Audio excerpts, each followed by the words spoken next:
Praise God. Good morning sa Panginoon. Good morning sa inyong lahat mga kapatid. Bago tayo magsimula, ay ibig kong samahan ninyo muna ako sa maikling panalangin upang ialay sa Diyos ang kanyang mga kaloob sa atin. Praise God. Hallelujah, Lord God. Hallelujah. Dakilang Ama, maraming salamat po, O Diyos, sa iyong presensya na patuloy na gumagabay sa amin sa gawain mo, Ama, ang buong gawain na ito, ang mga kapatid ko po, ang mga kaluluwa ng bawat nagsisipakinig sa oras na ito, lalo na ang present sa lugar na ito. Iba yung kalakasan, iba yung kaunawaan at kapahayagan ang iyong ipagkaloob mo sa bawat isa, O Ama. Ingatan mo kaming lahat, wala po kaming kakayahan kung sa aming mga sarili lamang, O Ama. Wala kaming karunungan upang mangusap ng mga makalangit na bagay. Subalit, ikaw na galing sa langit ay siyang nagturo sa amin upang makapangusap ng mga makalangit na mga pananalita, O Panginoong Diyos. Samahan mo kami, O Diyos, ang iyong maliit na lingkod ay gamitin mo lamang po na mangusap, maging daluyan ng mga makalangit na bagay, O Ama, na mamumutawi sa bibig. I-bless mo ang bawat makakapakinig nito, O Ama.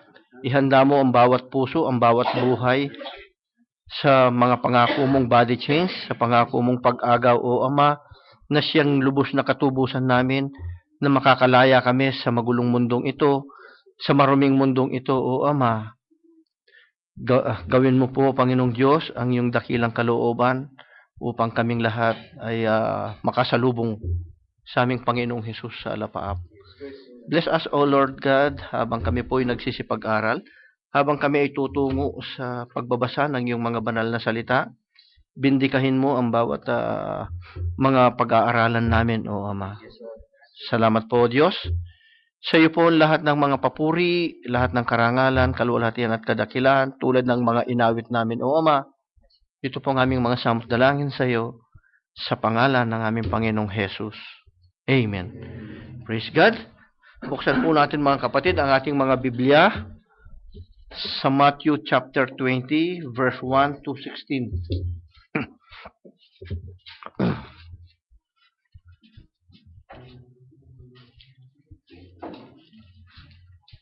So, maging perseverant tayo.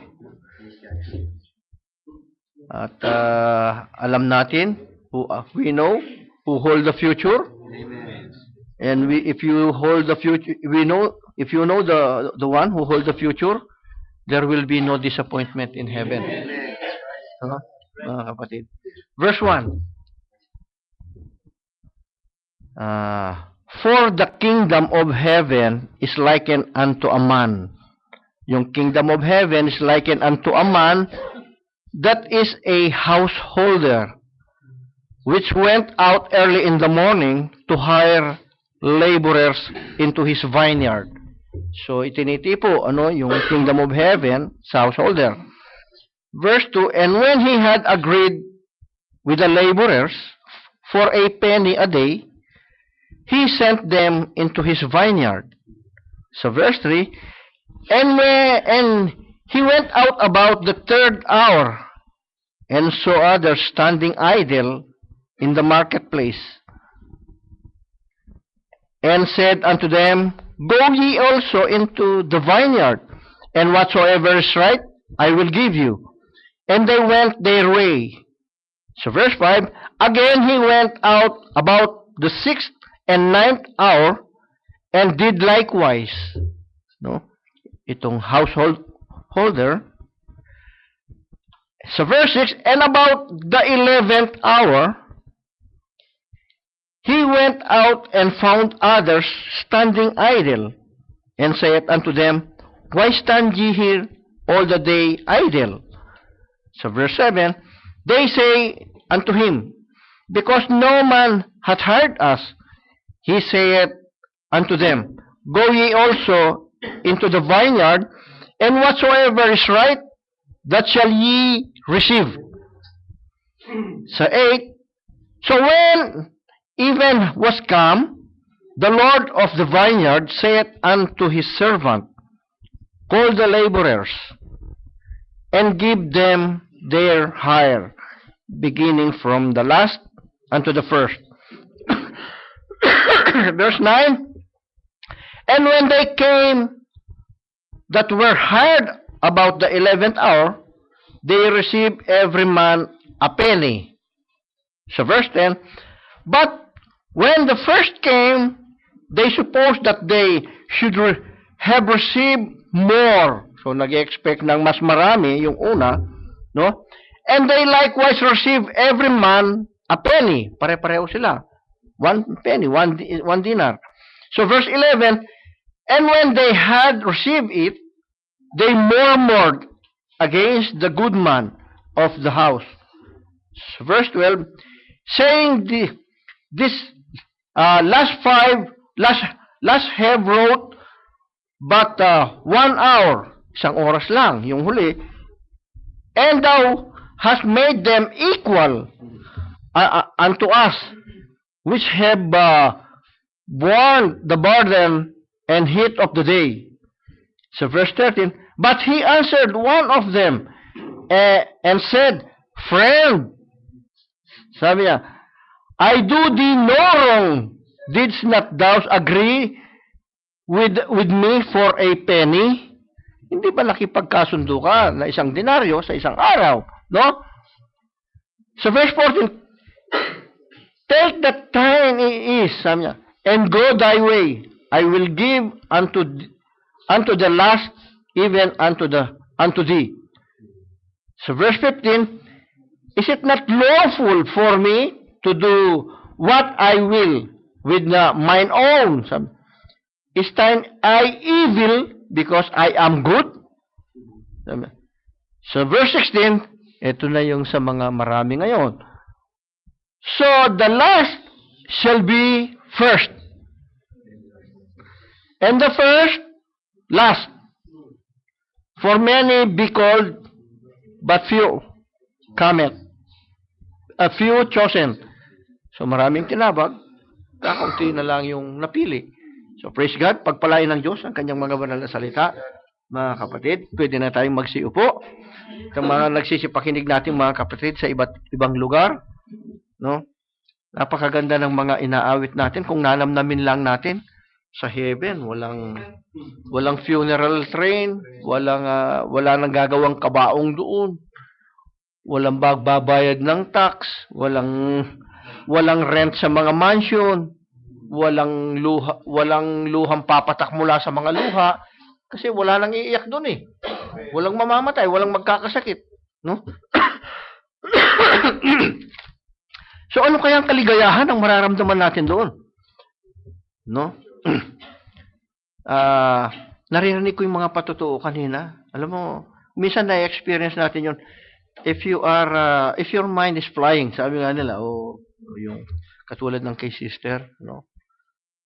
Napakadakila ng Diyos, no? Pero mo, maring merong accident na darating, pero hinawakan pa rin ng Diyos na, pero mo, hindi nakaabot sa kanya. Merong about 100,000 makakalimutan, no? Pambihira ang malinis na pusong tao ngayon sa panahon na ito, no? At maraming ano kaya ang nagiging mga sanhi ng mga ganon? Ang tao, maging sa mga sa amin, kapag ka merong problema ang tao o may iniisip na malalim ang tao, yung presence ng kanyang isip wala dun sa trabaho. Wala dun sa kanyang sarili. Sometimes it happened to us. Kaya sabi ko, if you have problem, kung meron tayong mga problema, sabi ko, leave your problem at home. Ang trabaho natin, these are flying machines. Lumilipad ito. Kailangan zero defect. Pagka nirelease natin ang makina, lilipad ito, ikinilagay sa eroplano, life and property ang maaaring madamage dito. Loss of life, loss of property, sabi ko. And we will be investigated. Isasalang nila tayo. Don't give them a chance, sabi ko, na papasok tayo doon sa ganung kalagayan. Presence of mind. Sabi ko, use your technical know-how. Gamitin ninyo yung mga experience ninyo. If you are in doubt, you ask. You consult the book.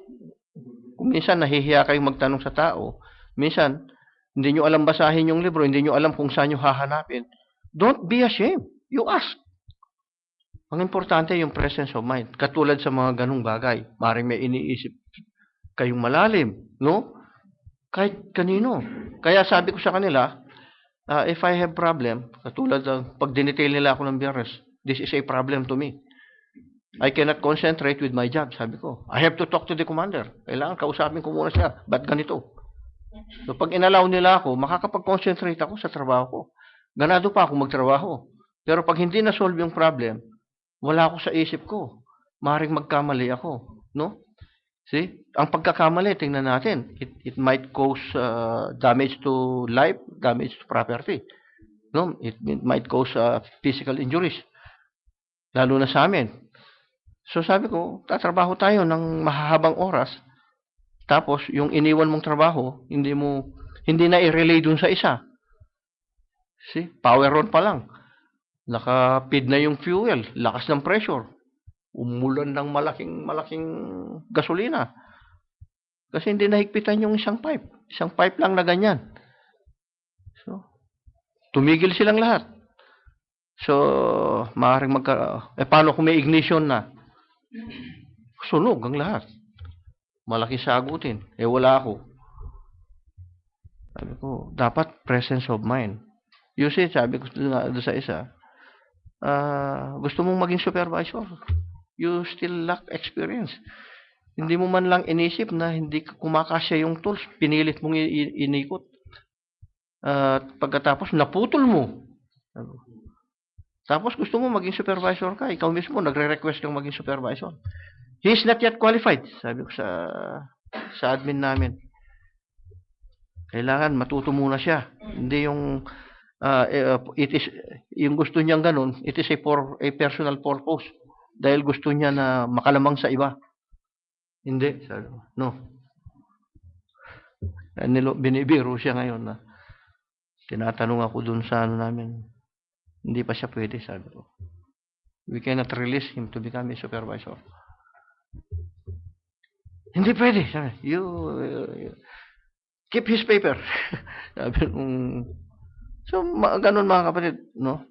Maganda yung magkaroon tayo ng maging perseverant tayo sa ikabubuti natin, pero hindi yung para lumamang ka dun sa iba. No? So, praise God, napakaganda. Kung sa mga ganun bagay sa trabaho, kahit sa pagmamaneho, presence of mind, huwag niyong aalisin yan, mga kapatid. No? Maaaring magkaroon ng mali. Paano kung nangyari na, problema, biro mo, may dideposit mo sa ibang account. No? Ibig sabihin, maybe you are thinking something deeper, no? Na malalim yung inisip mo, unaware ka na iba pala yung biro mo, 100,000. Malaking halaga yun, no? Kaya kailangan presence of mind, no? Sa lahat ng bagay, lalo na sa mga trabaho natin, sa pagmamaneho. Sabi nga ng ating kapatid, pati dito natututuhan natin kung paano tayo tinuturuan. Pati sa mga personal na pagbabudget sa mga kinikita natin. Kasama kasi lahat sa kaayusan ng Diyos yun eh. No? Kaya hindi tayo pwedeng hindi pwede yung okay lang, basta sumisimba ka, basta umuupo ka, basta nakikinig ka. Hindi okay yun. Kailangan matuto tayo, kaya tayo nandito. No? Ang pamagat nito, dati 11th hour worker. Pero tapos na yung 11th hour worker eh. Wala na siya eh. So last minute worker na ang nandirito. Yung mga last minute worker na lang before the rapture. No? So itinipo tayo, sabi niya na for the kingdom of heaven is like unto a man. Sabi niya. That is a householder which went out, sabi niya, early in the morning to hire laborers.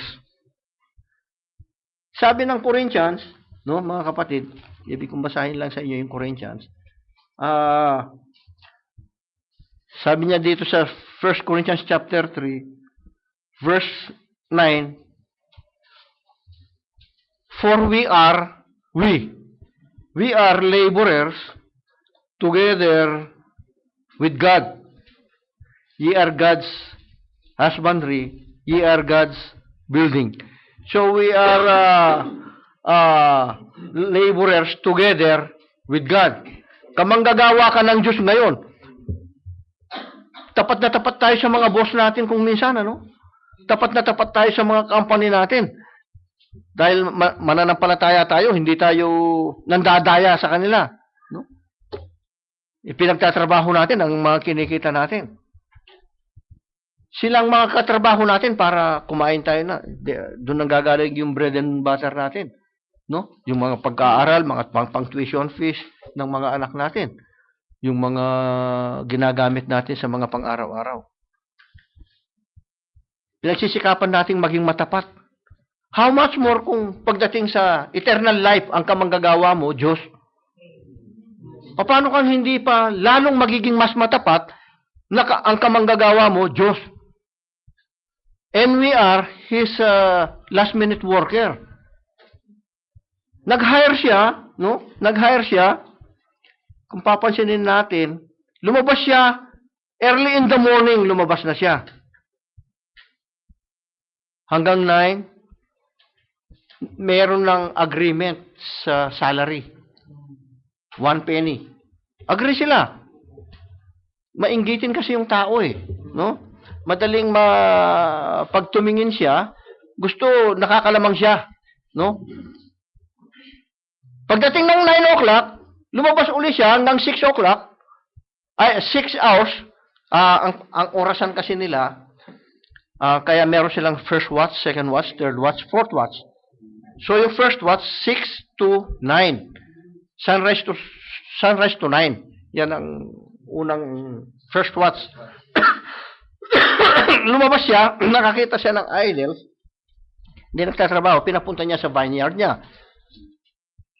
So may kontrata na sila na 1 penny a day. 1 denaryo sa isang araw. Pagdating ng 9, ikatlo, sabi niya, hanggang ika-6 na oras, lumabas siya ulit, meron siyang nakitang idol ulit. Hinayar niya, parehas din ang bayad. No?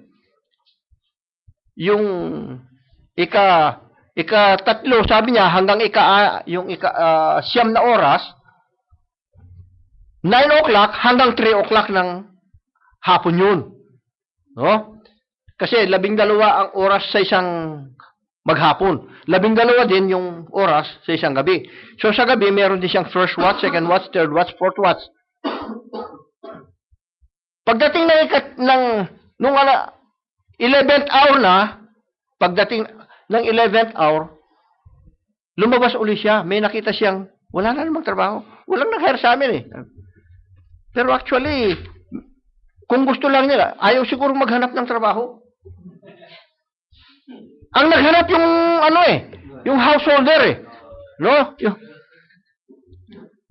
Relax siguro doon. They are at idle eh. No? Inabutan niya, 11th hour na. May nakita siya, pinapunta niya sa vineyard. Pagkatapos, nagtrabaho. At nung magpasweldo na siya sa kanila, no? Pare-pareho. Nagbulong-bulong yung nagmurmur yung mula umaga hanggang hapon nagtrabaho. Ang iniisip nila, bibigyan sila ng mas malaki kaysa dun sa nagtrabaho ng 1 oras. Pero yun ang kontrata eh. Kaya once na pinirmahan mo yung kontrata mo, at pagkatapos may na-hire sila, pareho kayo, kahit matagal ka, gusto mo, ma-promote ka muna bago sila. Hindi ganun kasi yung kontrata eh. Sasabihin natin, unfair. Pero ikaw ang pumirma ng kontrata. Kaya kung ayaw mo na, don't sign the contract. Leave it. No? Oh, you go. Kaya lang may kasunduan na. So, mga kapatid, ito ngayon. Yung sa 11th hour, kung babasihan natin yung mga message ng ating mga kapatid natin, hindi natapos ng 11th hour. Natapos niya yung mga message, hindi, no, yung pagtatrabaho, pero meron kasing hinihintay pa na katulad ng binhi, kailangan mahinog yung binhi bago mo harvestin. No? Kailangan, sabi ng Biblia, kailangan ma-perfect yung charts para maging handa sa pagkuha. Hindi dumating yun. No? So, yung seventh angel message, yung messenger na ito, gagamitin siya ng Diyos, no? Para imensahe ang mga nakatago, ang mga misteryo ng Biblia. May open ang lahat ng ito para ang tao walang maidahilan. Kung nagsimula ang church ages, no? Wala pa yung church ages, yung 53 AD and below, pure ang pangangaral ng salita ng Diyos. So from the day of Pentecost up to 53 AD, pure ang pangangaral ng salita ng Diyos. They received, those who are in the upper room, sa Acts chapter 2, no? 1 and 2, tinanggap nila ang Holy Spirit. Nangangaral sila ng purong salita ng Diyos. Kaya nang pumasok, pagdating ng 53 AD up to 170 AD, pumasok na yung Ephesians Church Age, na yung idea ng tao na i-inject na sa church.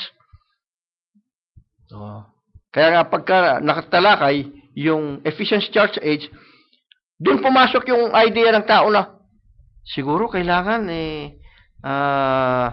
papag-aralin sa Bible school si pastor para magkaroon siya ng certificate. Di ba mas magandang tingnan kung naka-coach siya tsaka nakatay?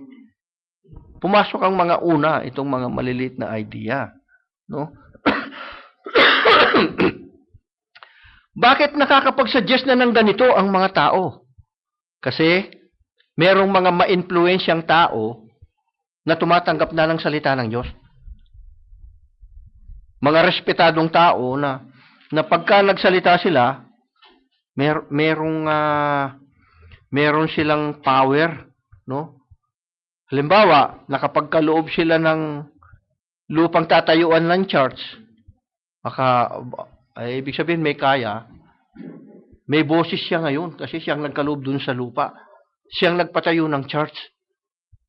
No? May boses siya. Kung hindi ko binigay yung yan, at hindi ako nagpatayo yan.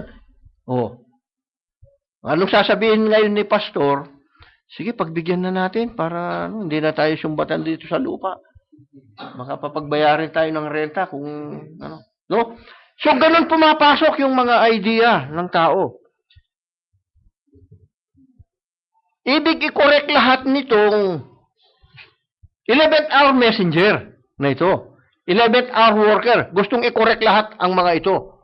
Lahat ng mali, lahat ng loopholes, no? Lahat ng hindi na pagkakasunduan, ginamit siya ng Diyos upang ang mga hindi mapagdugtong na mga salita ng Diyos, hindi mapagdugtong ng tao eh.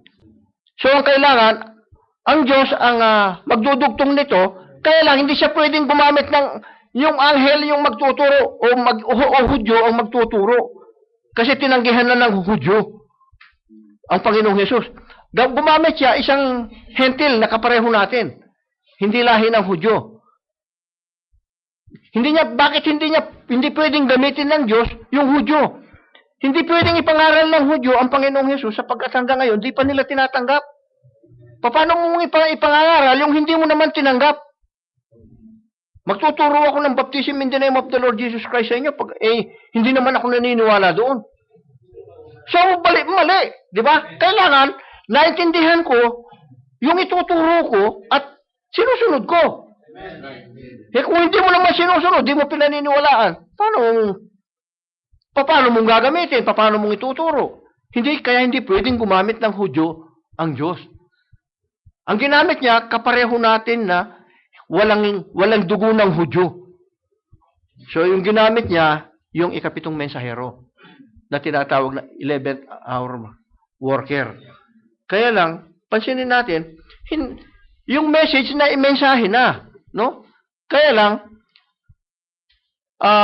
meron siyang mga naiwan na hindi natapos. Yung message nandiyan, perfect ang message. Kaya lang, meron siyang hindi natapos. Ano yung hindi niya natapos? Kinuha ng Panginoon, no? Hindi pa perfect ang church. Hanggang ngayon nga, hindi pa perfect yung church eh. Hanggang ngayon nga, hindi, yung holiness kulang pa eh. Sa church eh. Gusto ng Diyos makita niya ito para maging handa. Gusto ng Diyos perfect ang church bago niya kukunin. So, calling, sabi niya, tinawag yung 11th hour Gentile worker para tanggapin yung 11th hour work. Kunti na lang, oh. In the last hour, last hour of the day, nung kinuha siya, end time. Nasa end of the day na. End time.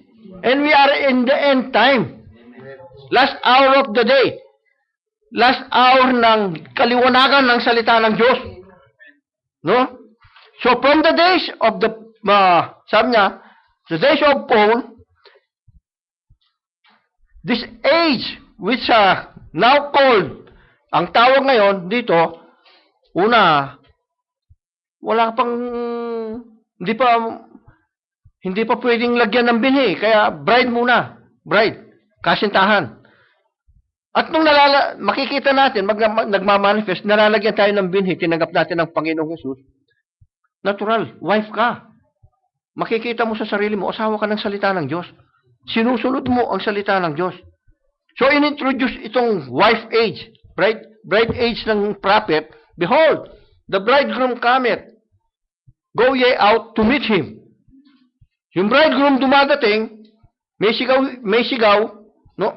na dumadating yung bridegroom. Go ye out. Anong pinagagawa natin? Nagsilabas tayong lahat. Nagsilabas tayo sa ating mga, merong ang dating daan. Merong El Shaddai. Merong Protestante. Merong Metodista. Merong Katoliko. Nagsilabas. Kasi yun ang panawagan eh. Tinatawag tayo na magsilabas upang dalhin tayo na maging kasintahan tayo ng Panginoong Hesus. At kung maging kasintahan at pinakasalan ka na ng Panginoon, asawa ka na. Wife age na. No? So, it was introduced by the prophet. No?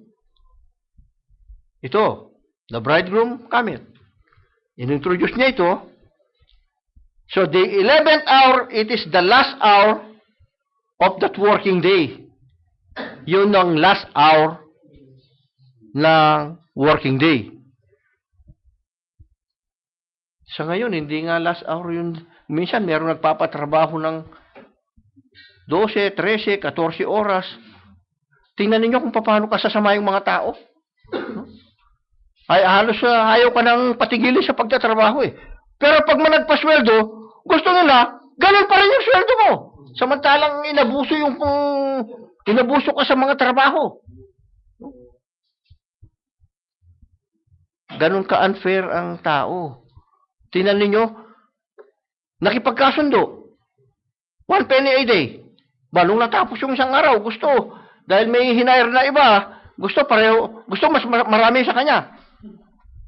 Nagko-complain. Samantalang yun ang kasunduan. So the worker of the hour came in and received the same kind of pay. Pareho. Ano ba yung tinanggap? No? It's just the same eternal life. Parehong buhay na walang hanggan ang tatanggapin. No?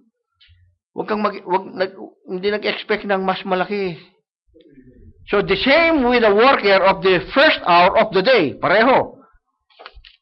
So it is perfectly type how the first hour messengers with the word, no? Sa gospel na ito, pareho. Pareho lang ang tinanggap na eternal life. Kaya lang, merong proseso ito, mga kapatid. Makikita natin, Pagdating sa bandang huli, kaya sabi, yung mga yun, sabi niya, they will not be perfected. And without us, they will not be perfected. Una sila sa atin, huli pa rin sila. Bakit? They will not be perfected without us. So mauna tayong mape-perfect muna bago sila. Bakit? They are more. Gusto nila, dito sila mabuhay sa panahon natin. Hindi nila pwedeng agawin yung sa atin ngayon. Yung posisyon nila, yun na. No? So they came in the day. Meron na dun sa day of Pentecost eh. No? Pure word. Kaya pumasok yung church ages, pumapasok yung idea ng tao, yung mga maling katuruan. At dumating yung dark ages, ito yung pinakamalungkot sa church ages, no? Dumating yung madilim na katuruan, natakpan yung pure word, yung pure message nung day of Pentecost, natakpan ito ng katuruan ng tao.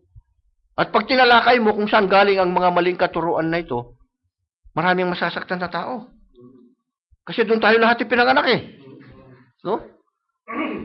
Saan nagmula yung pinalitan nila yung isang Diyos? Catholic. Sinong nagpalit ng baptism ng in Jesus Christ's name? Catholic. Ginawang God the Father, God the Son, God the Holy Spirit. Doon. Sinong nag-introduce ng magdasal ng marami? Paulit-ulit. Catholic. Sinong nagsabi na merong purgatorio? Catholic. Galing lahat doon. Pag sinabi mo ngayon, naninira naman sila eh. Ganito eh. Hindi paninira. Katotohanan yung sinasabi natin. No?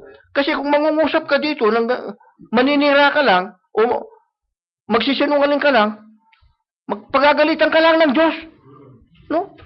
Nasa likod ka ng pulpito, mangungusap ka sa mga tao, tapos naka-online sa mga internet, sasabihin mo yung mga ganung bagay, kung nagsisinungaling ka lang, magagalit lang ang Diyos sa iyo.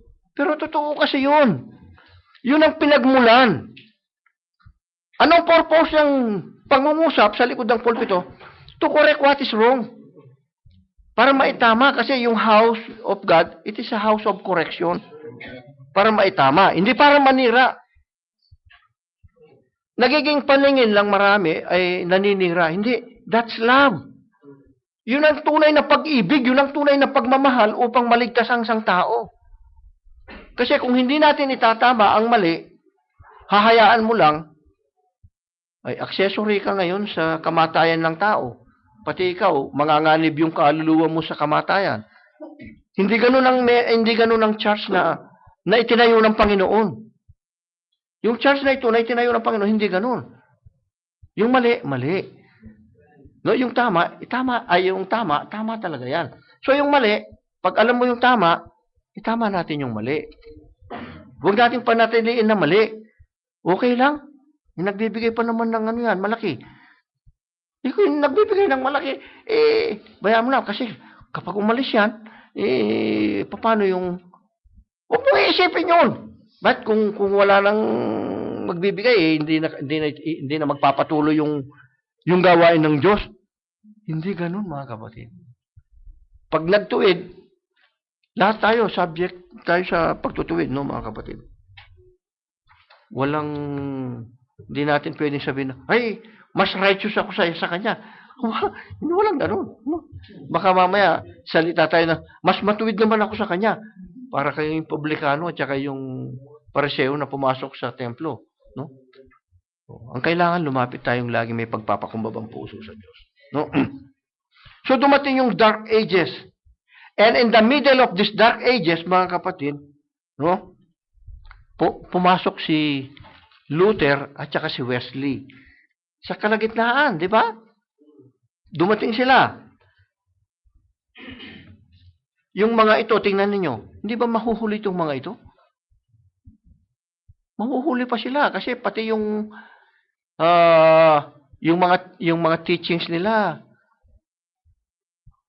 Trinitarian, Baptism in the name of the Father, Son, Holy Ghost. Nakapasok sila doon sa mga maling katuruan. So, ang kailangan lang, nung gamitin ngayon ng Diyos si Martin Luther, no? Nung nagprotesta sila sa Catholic, no? Pag sino man ang sumama sa kanya, madja-justify na nananampalataya, ligtas ito. Pero namumuhay ng marumi. Nagsusugal, naglalasing, kung anong pagkalokohan yung ginagawa. Kaya lang sumama kay Wesley, naniwala sila doon sa sinabi ni Wesley na hindi dapat gumamit ng maraming mga paulit-ulit na dasal. Sabi niya, walang purgatorio. Sabi. So marami. Pero yung bautismo at saka yung Godhead, hindi na bago. Ganun pa rin. So mali pa rin. Kaya lang, sumama sila sa unang mensahe para ilabas lang sila sa mga maling katuruan. No?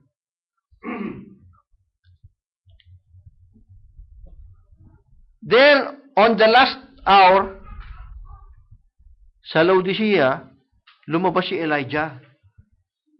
Nakita sa scene si Elijah ngayon. No? Doon sa last hour. And by God's perfect will, itong Elijah na ito, na ginamit sa Laodicea, sino nakakakilala kay Elijah sa Laodicea? Kilala ninyo mga kapatid si Elijah sa Laodicea?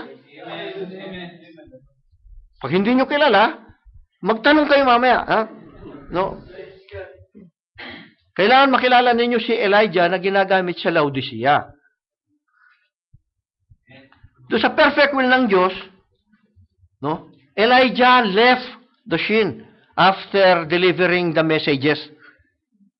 And he left the church not perfect.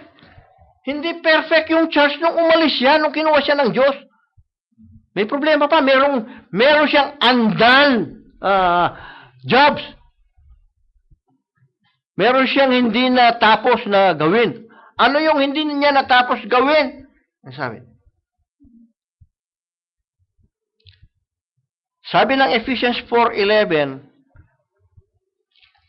madalas nating mabasa ito, no?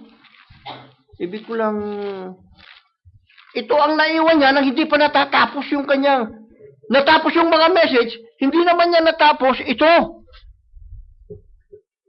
Ang sabi ng Ephesians 4:11 at saka 12, sabi niya, at saka 13, and he gave some apostles, sabi niya, and some prophets, and some evangelists, and some pastors, and teachers. Sa verse 11. Sa verse 12, sabi niya, for the perfecting of the saints, for the work of the ministry, for the edifying of the body of Christ. Sa verse 13, sabi niya, till we come in the unity of the faith. Para makabot tayo sa unity of faith. And of the knowledge of the Son of God. Unto a perfect man. Unto a perfect man. Unto the measure of the stature of the fullness of Christ. Hindi niya nagganap ito. Hindi niya natapos ito. Hindi pa perfect yung church. By the perfect will of God, kinuha siya ng Diyos. Kinuha ng Diyos sa eksena. Kaya ang Diyos, nagtalaga siya ngayon ng kamanggagawa niya. Sabi kanina sa 2 Corinthians, no? Na for we are laborers together with God. Sinong kasama ng Diyos? The fivefold ministry. Nasa sa atin ito ngayon na tayo ay dapat kumilos, hindi tayo dapat maging idle. Tinawag ka ba ng Diyos? Kung tinawag ka ng householder, hindi ka pwedeng maging idle ka lang na makikinig lang ako, present lang ako. Kapag idle ang sino man na sinabi ng Diyos ka manggagawa ka, idle ka, baka hindi ka kamanggagawa ng Diyos.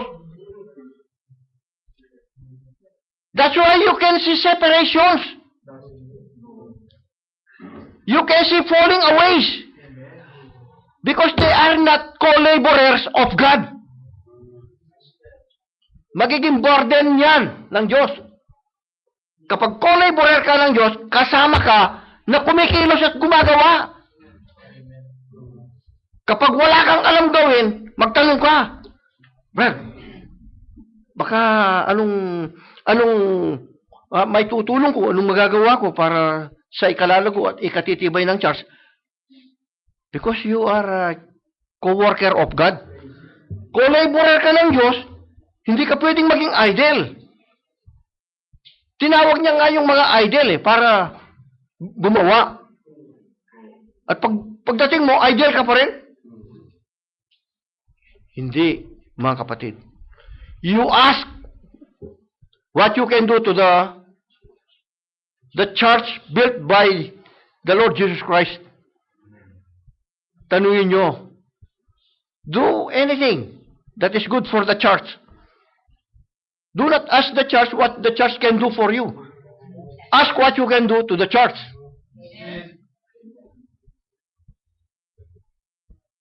Because you are a co-laborer of God. Co-worker ka ng Diyos. God is building His church to make it strong. Hindi para itayo sa buhanginan. No? Tandaan natin, si Elijah has a perfect message. Kahit sabihin pa nila na hindi sila maniwala kay Elijah ng Laodicea. Sabi ng Panginoon, mapalad ang hindi makasumpong ng katitisuran sa akin. Mapalad yung hindi natitisod sa salita ng Diyos. Ba't nagsalita si Jesus Christ na mapalad yung hindi makasumpong o hindi matitisod sa salita ng Diyos? Maraming natitisod. Maraming natitisod nung panahon ni Jesus Christ. So yung salitang ito, infallible ito. You cannot change this. This is an absolute. Sa panahon ngayon, binabasa pa rin natin ito. That means, hanggang ngayon, merong natitisod. That's right. Diba? Hindi nagbago. So, mapalad yung hindi makasumpong ng katitisuran. Ano ang right spirit o right attitude ng isang tao pag hindi niya naintindihan? You pray to God. You attend a Bible sharing. Start asking question. Maring may nauna sa inyo ng ilang hakbang na naintindihan na para may paliwanag nun. No? Maraming nagpapaliwanag. Try every spirit if they are from God. For there are many false prophets, false Christ, false pastors gone out of the world to preach the gospel and ask money. Maging aware tayo. No? Don't stay idle. Para makita natin ang katotohanan. That means, if you are in the fivefold ministry, God gave you a double portion. Malaki ang katungkulan nito pala. Kahit last minute na lang, malaki ang katungkulan ng fivefold ministry. Lahat ng nakaraan, they did not preach a perfect, no? Yung buong-buo na perfect message para magkaroon ng rapturing faith at marapture ang isang mananampalataya. Wala pang nararapture sa Ephesians. Mula doon sa Day of Pentecost, wala pang narapture. No? Hindi yung Old Testament, ha? Hindi yung mga Old Testament saints. Mula doon, nung pumasok ang Church Ages, wala pang narapture. Meron ba namang narapture?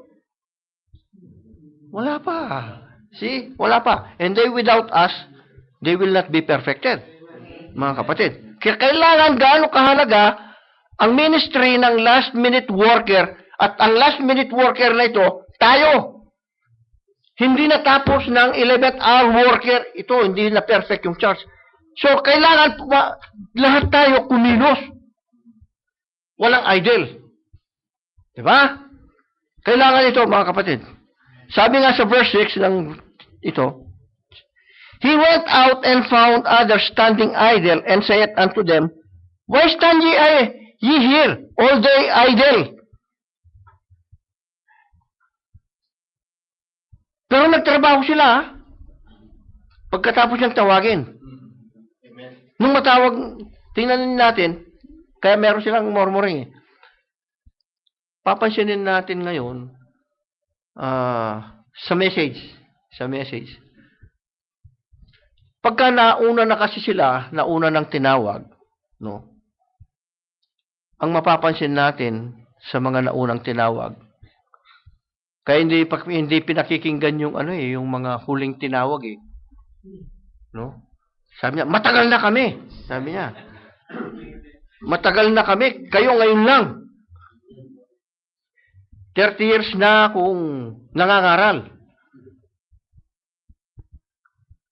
At ikaw isang taon, 2 taon ka pa lang. 3 taon. Pagkatapos ako ang tuturuan mo. Naging idle sila ngayon sa paglago ng kaunawaan, ng kapahayagan. No? Kasi marami na silang nabasa. Ayaw nang tumanggap. Kaya, anong mangyayari sa kanila? Mahuhuli sila. Mahuhuli sila. Baka mapunta sila dun sa mga foolish virgins Doon kayo wawagayway ngayon sa kanila yung shift. No? Sabi sa verse 7, they say unto him, because no man hath heard us, he saith unto them, go ye also into the vineyard, and whatsoever is right, that shall ye receive. Go ye out.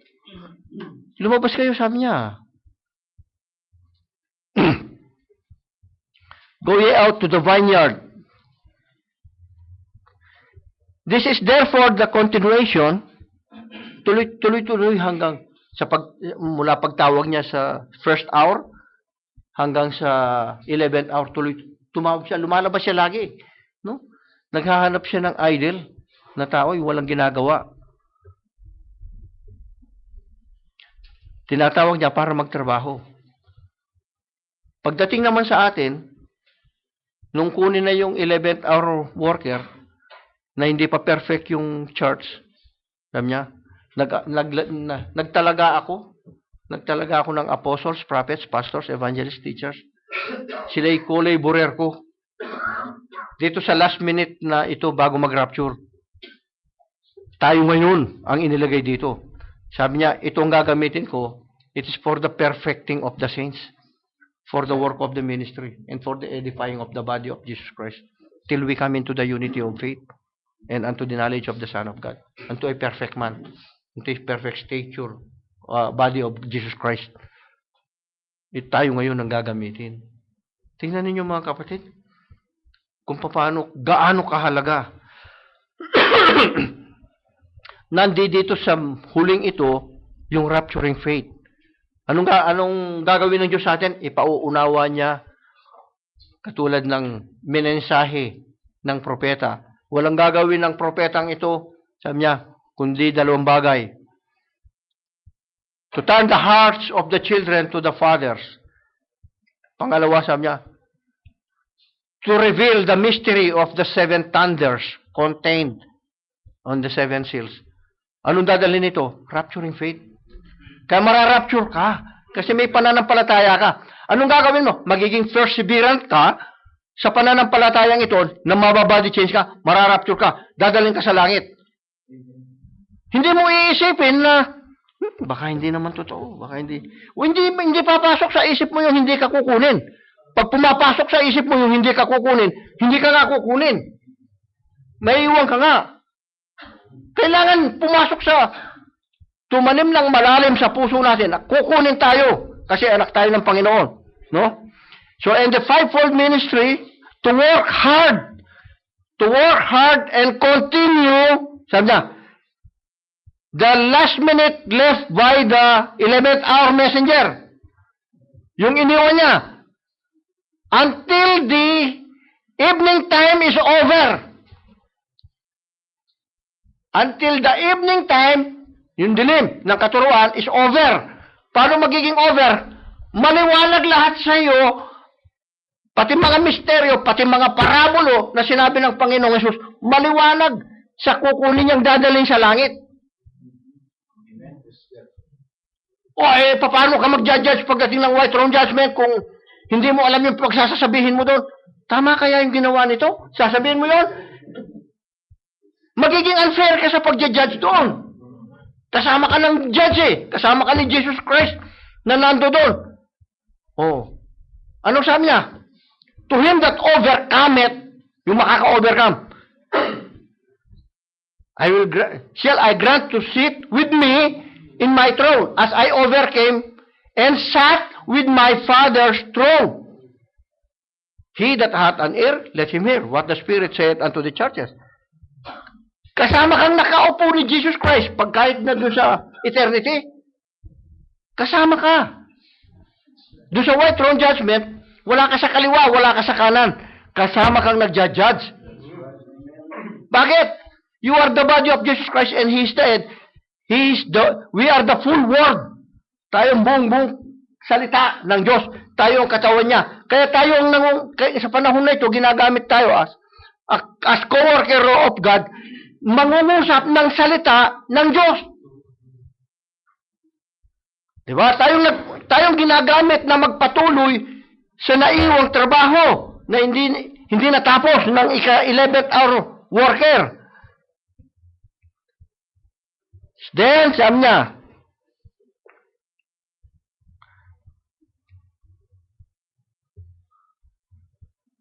papasok ngayon ang bawat isa sa atin na makikita natin, we are going to perfection.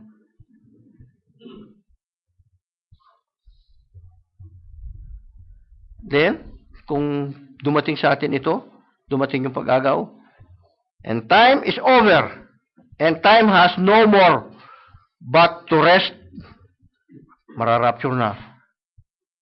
And there will be no more disappointment in heaven. Walang sickness, walang ubo, walang arthritis, walang high blood, wala lahat doon yan. No, mga kapatid. Hindi na kailangan makipagtrabaho pa tayo. Hindi na kailangan na kumita pa tayo ng kaperanggot. No? Wala na doon. Oh. Yung mansion mo doon, free lights. No, yan eh. Free rent. Walang renta. No? Tapos sabi niya, yung house, it is a house of gold.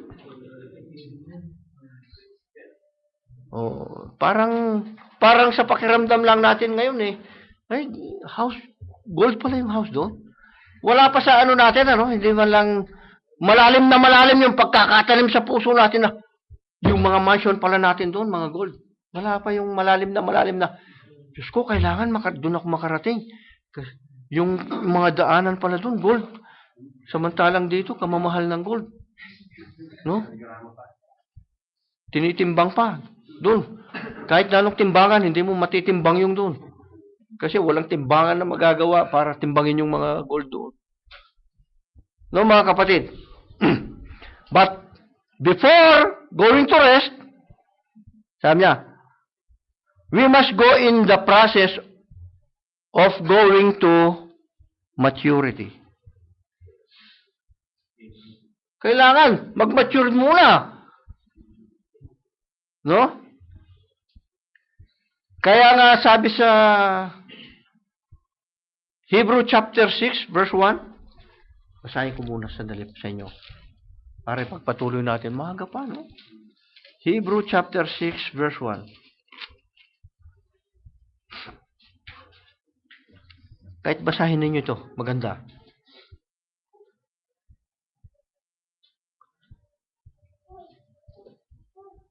Sabi ng Hebrew chapter 6 verse 1, therefore, leaving the principles of the doctrine of Christ.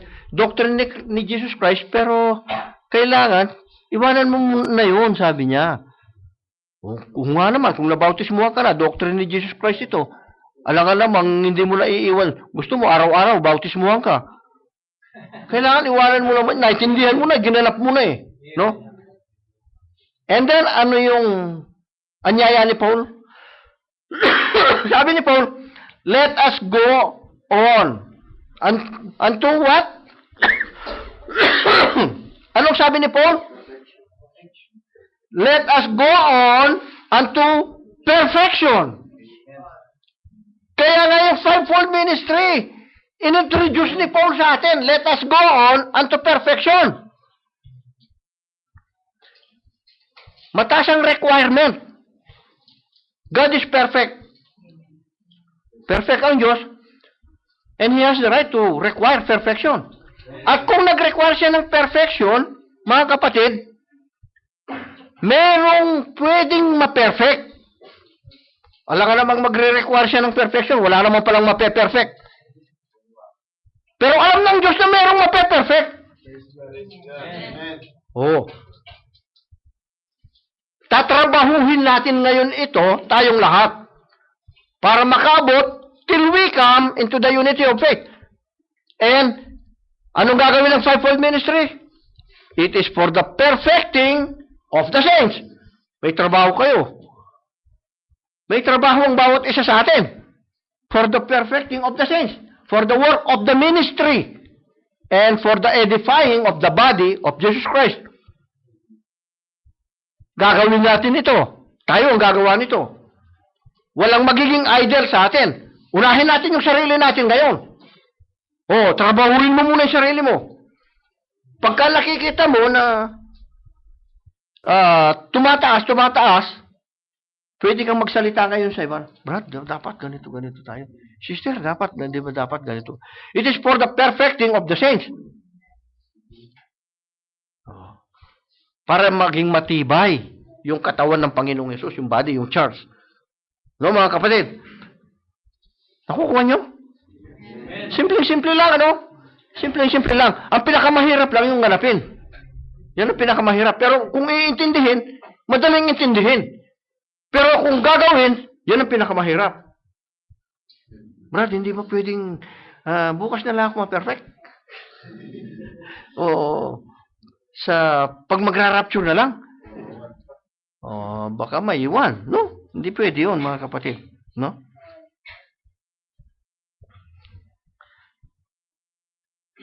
At pagka dumating sa atin yun, mga kapatid, magaganap yung first full, second full, third full.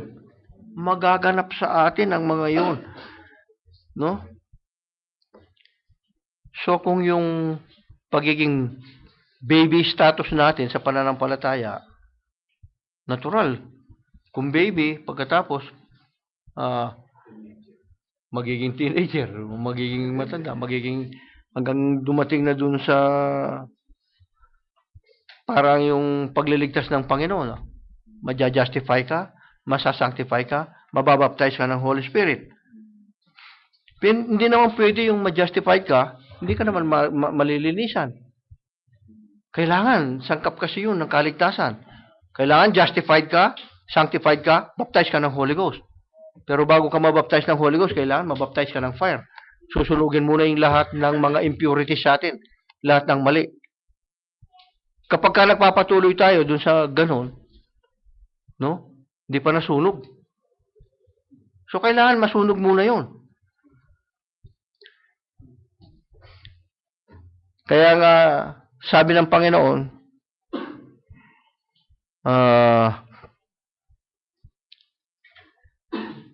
not anyone who calls me Lord, Lord, shall enter into the kingdom of heaven. Hindi ang bawat tumatawag ng Panginoon, Panginoon sa akin, ay papasok sa kaharian ng langit. Eh kung wala ka namang ginagawa eh. Tawag ka ng tawag. Kahit tumawag ka na ng tumawag eh. Kung wala namang sumasagot sa iyo. No? Kailangan magsimula sa atin. Panginoon, nangaral kami sa iyong pangalan ah. Panginoon, nagpalayas kami ng mga demonyo sa iyong pangalan. Panginoon, gumawa kami ng mga kababalaghan sa iyong pangalan. Pagharap ng Panginoon sa iyo. Mabuti kung katulad ng kay Peter. Satanas, sabi niya kay Peter, lumagay ka sa likuran ko. Pero hindi ko kayo nakikilala. Sino itong mapag-claim na ito? Sabi niya. Ipinagmalaki pa yung nangaral kami. Sabi niya. Hindi mo may pagmamalaki yung pangangaral kung hindi ka naman ginagamit ng Panginoon. No, yung nangangaral, no, magpasalamat ito, ginagamit ng Panginoon, hindi pwedeng ipagmalaki. Ano ipagmamalaki mo na? Brad, pastor ako dun sa church dun. Sabi nga nung kasama, daig kita, pastor na ako. Oh, praise God. Hindi naman daigin natin. Hindi naman yung para daigin mo yung isa eh. Alam ng Diyos kung sino yung ginagamit niya. No? Kahit hindi mo sabihin, alam ng Diyos kung sino yung ginagamit niya. Pero yung ipagmamalaki, Brad, na may certificate na ako. Oo, yun ang gagawin ng certificate sa langit. No? Baka yan ang magko-condemn pa sa iyo pagka Bakit ka naging pastor? Sinong gumawang pastor sa'yo? Si pastor na ganito, inordain niya ako eh. Uy, kay pastor ka lumapit. Hindi sa akin, sabi ng Panginoon. Hindi ako nag-o-ordain na may papel. Nag-o-ordain ako na may Holy Spirit. Ganun ang ordination ng Panginoon eh. No? Hindi yung nag-ordain dun sa yung katunayan, may katunayan na, may certificate na. Hindi ganun, mga kapatid. No? Nangaral naman kami, Panginoon, sa pangalan mo ah. Oo nga. Nangaral ka nga. Hindi naman kita in-ordain, nangangaral ka. Hindi naman kita pinili, nangangaral ka. Gumawa pa nga ako ng kababalaghan eh. Sa pangalan mo. Ginamit mo pa yung pangalan ko, unauthorized ka. Hindi na kita inutusan ng mangaral at magpalayas ng demonyo eh. Palayas ka ng palayas. Palayasin mo muna yung demonyo sa katawan mo. Eh kung ganun yung mga magiging panunumbat ng Panginoon sa kanila. No? Yung masamang espiritu nasa sa tao. Nangaral ka sa amin, pagkatapos, tinuturuan mo mga tao, maniwala sila na tatlo yung Diyos. Alam mo, kung i-dramatize mo yung panunumbat ng Panginoon, nangaral ka nga, sabi niya, yung itinuro ko na kailangan mabautismuhan, dun sa pangalan ng Ama, Anak, Espiritu Santo, inulit mo lang yung inutos ko, hindi mo sinunod yung pangalan, sabi. Oh. Tapos inaaway mo pa yung nangangaral ng magbautismo sa pangalan ng Panginoong Hesukristo. Di ba ganun yung nangyayari, mga kapatid? Paano sila magiging worker ng Diyos? Paano sila magiging co-laborer ng Diyos? Paano sila magiging co-worker ng Diyos? Kung iba yung ipinangangaral sa ipinangaral ng Panginoon. And they continued steadfastly into the apostles' doctrine. Ano yung apostles' doctrine? Tinuro ni Jesus Christ sa kanya. Yung doctrine ni Jesus Christ, itinuro sa mga apostol.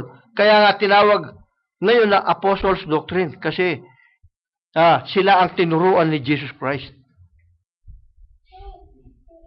Oh. Ganun na pariwara ang pananampalataya ng mga tao sa panahon na ito. So the church is on the process of getting matured.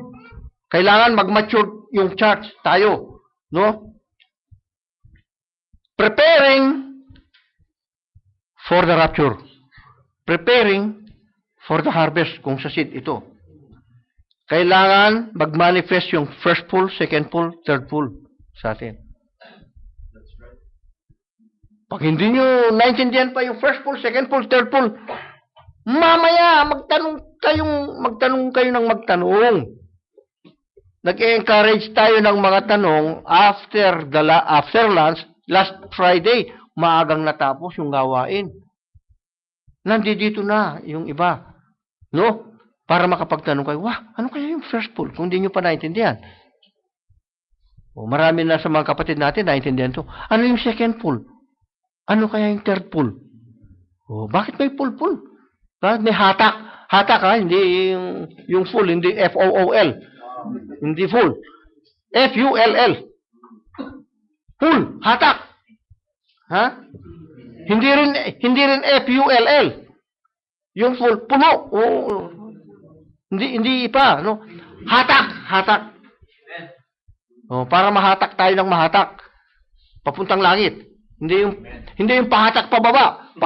Pahatak pataas sa langit. No? So, ipakikita ng Diyos ngayon sa atin na talagang ang Diyos, He is perfect in three. No? Justification, sanctification, baptism of Holy Ghost. First pull, second pull, third pull. Father, Son, Holy Ghost. He is perfect in three. No? Perfect talaga ang Diyos, mga kapatid. Kaya nga, kung perfect siya, yung anak niya na galing sa langit, napunta lang tayo dito kasi kagad eh. No? Yung anak na galing sa langit, mape-perfect ito. Kaya sabi niya, let us go into perfection, sabi ni Paul. Niyayaya tayo ni Paul, kasi siya ang apostol natin. Niyayaya niya tayo na pumunta tayo doon sa, lumbago tayo, sabi niya. Huwag naman yung makikinig ka na lang, huwag naman yung uupo ka na lang. Tama na sa akin yung nakaupo. Mas masarap kasi nakaupo. Wala ka ng pananagutan. Malaking pananagutan mo ngayon. Idle ka. Di ba? Hayaan mo ang Diyos, gamitin niya tayo doon sa gusto ng Diyos. Oh. Akala niyo ba kung nakaupo kayo dyan, walang paggamit ng Diyos sa inyo? Meron. Minsan ayaw niyo lang magtanong. Oh. Hindi naman pwedeng mangaral yung babae. Hindi naman pangangaral yung gagawin mo eh. No? Meron pa kayong gagawin. Hindi yung mangangaral. Hindi lang naman pangangaral yung gawain eh. Di ba? Kaya lang yun ang naiisip. No? So, before the last destruction of the earth, the Son of Man will be revealed again.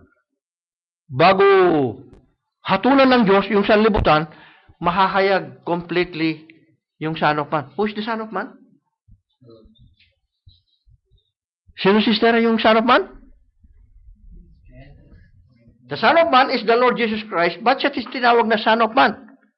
Son of Man, Son of God, Son of David. Yan ang gusto ko lang itanong nyo lang itanong pag hindi nyo naintindihan eh. Kaya lang di kayo nagtatanong. Ba't tinawag siya ng Son of Man? As prophet of all prophet. Kaya tinawag siyang Son of Man. But tinawag siyang Son of David. Because he will sit in the throne of David in the millennium time. But siya tinawag na Son of God. Because there is no mediator between God and man except the Lord Jesus Christ. Because only the Son of God can mediate to us. Right. No? Oh. Sinabi ko na yun sa inyo. Mamaya, itanong ninyo, Brad, ano ba yung first pool, second pool, third pool? Marami pwedeng itanong. Kasi, hindi kumikilos ka ngayon. Akala nyo, hindi kayo nangangaral eh. Ngayon, magtatanong ka na. Kumikilos ka ngayon sa gawain ng Panginoon para sa ikalalago nating lahat. No?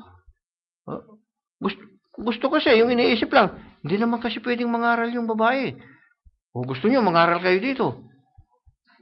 Patatayuin namin kayo dito. Pero lagot kayo sa Panginoon. Lagot tayong lahat sa Panginoon. Yun ang hindi pinayagan ng Diyos eh. Huwag natin gawin yung hindi pinayagan ng Diyos. Ayaw ng Diyos. Susunod tayo sa Panginoon. And this is the time, sabi niya, the Son of Man will be revealed before the destruction. And this is the time, ito yung time na kinabubuhayan natin na nare-reveal talaga ang Diyos, yung Son of Man. No? Kaya nga sabi ng Panginoon, and this is the revelation of Jesus Christ unto His servant, John. So, sino yung nagre-reveal? No one knoweth the Father except the Son. And no one knoweth the Son except the Father. And to whom the Son shall reveal Himself. At kung sino lang yung ibig pagpahayagan nung anak. Meron lang siyang ibig pagpahayagan. Hindi lahat pagpapahayagan niya. Bakit? Some are murmuring. Paano ka naman magtuturo dun sa reklamo ng reklamo? Oh. Iba yung espiritu. Kaya ka sabi ng Panginoon, nung wala pa yung Holy Spirit kina Peter, Panginoon, kung gusto mo, gagawa tayo ng, hindi mangyayari sa ito. Sabi niya, mamamatay muna siya bago mangyari. Sabi ni Peter kay Jesus, paglingon ni Jesus Christ kay Peter, Satanas, lumagay ka sa likuran ko. Ang hinarap si Peter eh. Pero si Satanas yung ina-addressan ng Panginoon. Di ba? Bakit? Si Satanas yung nag-uudyok kay Peter na magsalita ng ganun. So yung mga nagre-reklamo, nagre-reason ng mga tao, hindi yung tao, kundi yung espiritu ni Satanas na nandoon. Yung evil spirit na nandoon sa tao. Yun ang nagtuturo sa tao para maniwala siya sa mali. Para magsalita siya ng mali. Hindi si Charlie. It's the spirit behind Charlie. No? Kaya lang, dala-dala niya yung nasa sakay. Nandoon yung spirit. Kaya wala tayong magagawa. No? So makikita natin ngayon, no? The Son of Man is revealed as prophet. Para kanino? Para sa asawa ng Panginoong Hesus. Kailan? Sabi, ito yung kinalalagyan natin na wife age. Wife age pala, sabi. Hindi ko inimbento ito, no? This is the wife age. Hanggang, sabi niya, na meron silang, hanggang yung day star shall arise. Pagka dumating yung day star, no? Nakakita kayo ng bituin sa maliwanag, sa liwanag? Sa liwanag? Nakikita niyo yung mga bituin? Wala akong makitang bituin yata pagka maliwanag na. No? Pagka maliwanag na, yung wala kang makitang bituin, kundi yung sa spiritual, yung day star, pagka maliwanag na, o yung magbubukang liwayway, no? Pagka lumiwanag na ang salita ng Diyos, mga kapatid, yung ibig niyang sabihin. Kapag yung third full, no? Naganap na break na totally ang salita ng Diyos, naintindihan na ng church. Church lang ang makakaunawa, makakatanggap ng lahat ng ito. Hindi tayo pwedeng mag-expect na ang mga churches, ang mga denominations, ay tatanggap nito. Hindi. Yung church lang ang ina-addressan. No? Kaya nga, pansinin ninyo yung mga sulat ni Paul. Kapag sumulat siya, isa lang ang ano ang sinasabi ni Paul pagka sumulat si Paul? Ang sabi niya, Paul, an apostle of Jesus Christ, sabi niya sa Ephesians chapter 1 verse 1.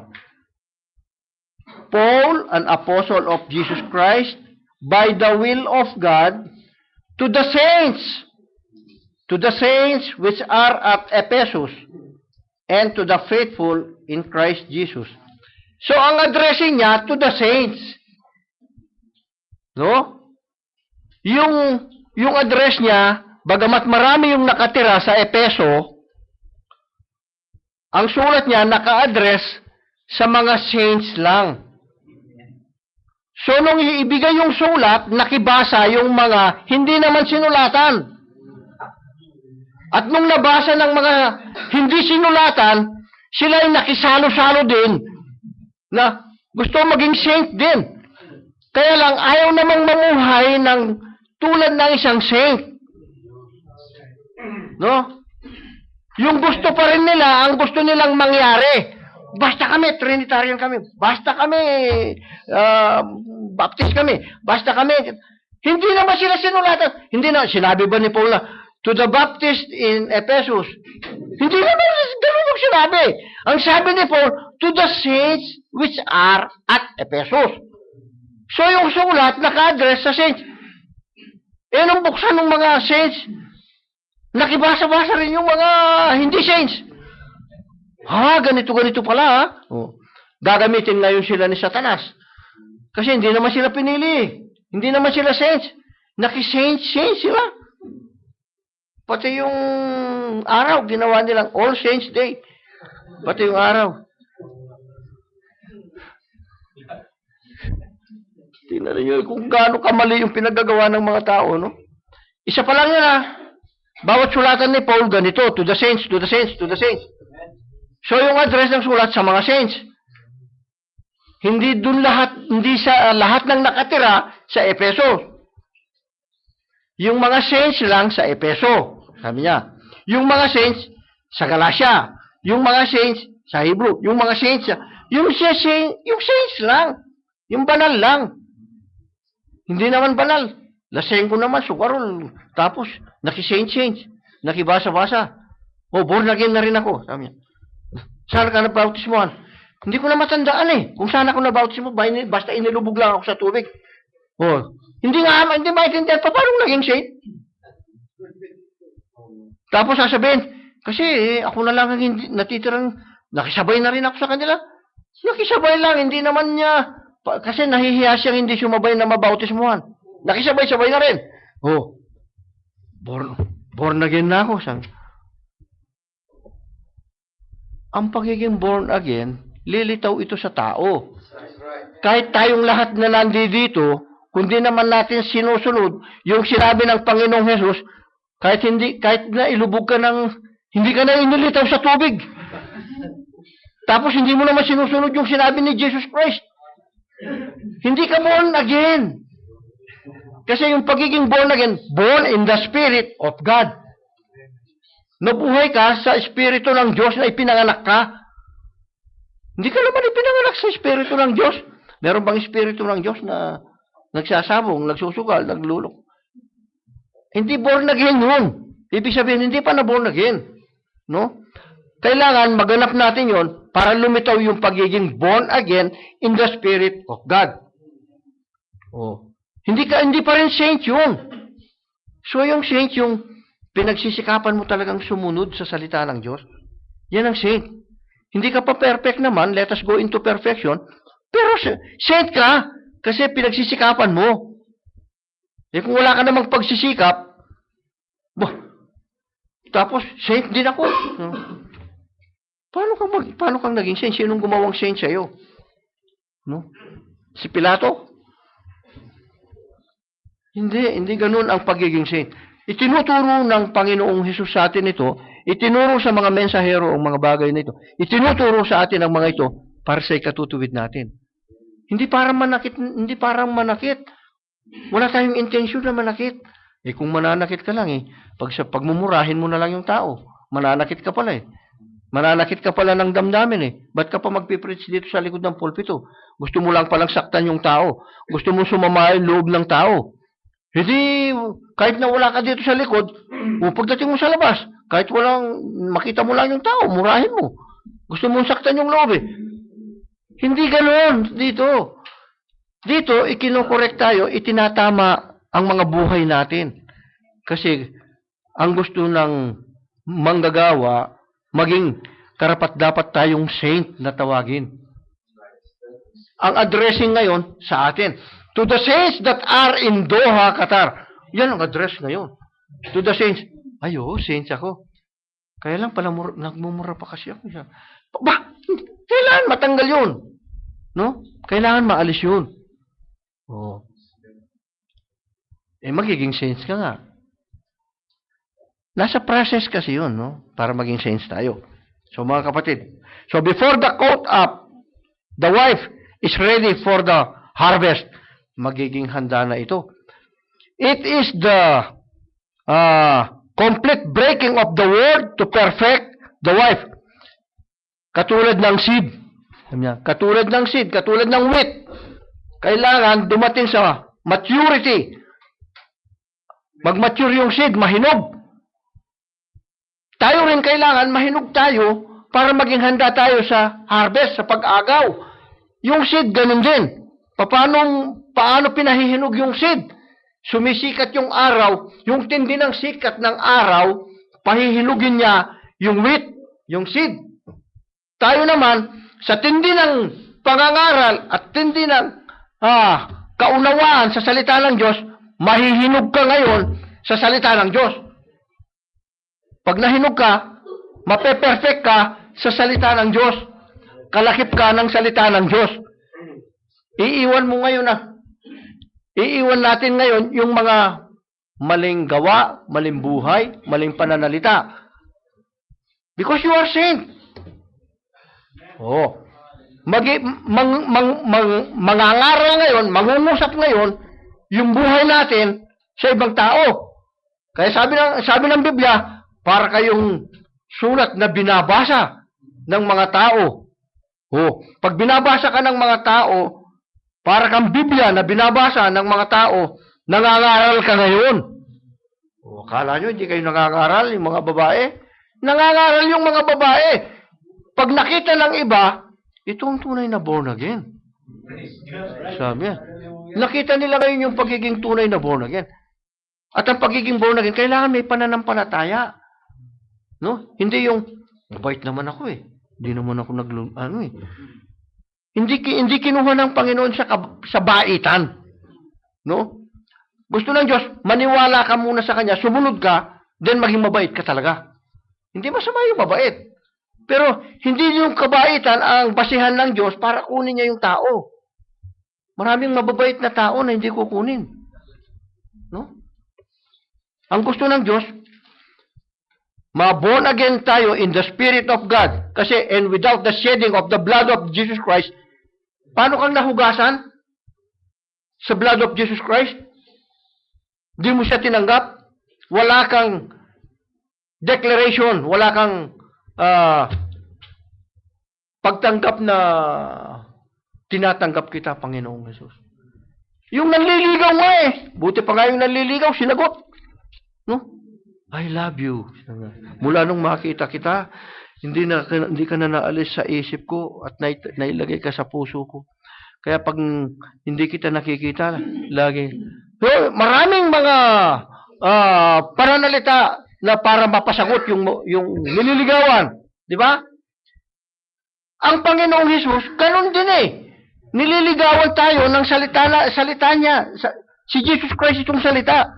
Nililigawan ng salita ng Diyos ang isang tao upang sumagot siya ng, I love you too, Lord. Anong sagot ng babaeng nililigawan? Pag sinabi ng lalaki na, I love you very, very much. Anong sagot niya? Pagka mahal niya rin, I love you too. Oh. So, sasagot din. Yan ang pag-iibigan Sa natural, type ng spiritual, iniibig ng Diyos, iniibig tayo ng Diyos, kaya nagtatapat siya. Anong sasagot natin? Hindi ka naman, nililigawan ka, ayaw mong sagutin. Pagkatapos, sasabihin mo, boyfriend ka na ni Jesus Christ. Sasabihin mo, boyfriend ka ng isang lalaki. Hindi mo naman sinasagot. Kailangan sagutin mo. Meron pagsagot. Hindi, mabait naman ako Kaya boyfriend ko na rin siya. Boyfriend mo, hindi pa nga sinasagot. Gusto nung lalaki, marinig niya yung, I love you too. Mahal na mahal din kita. Masarap nga pakinggan nun Di ba? Ikaw nga gusto mong marinig, ikaw nga babae, gusto mong marinig yung sabihin ng lalaki na, mahal na mahal kita. Gusto nga niyang marinig yun. Tapos ikaw, ayaw mong sabihin. Gusto mo siya lang magsabi? Hindi. Pareho niyong sabihin. I love you. Sabi ng lalaki, I love you too. Mula pa nung makita ko yung ugali mo, yung pagiging maalalahanin mo, minahal na kita. Di ba mas sarap-sarap nung, di ba?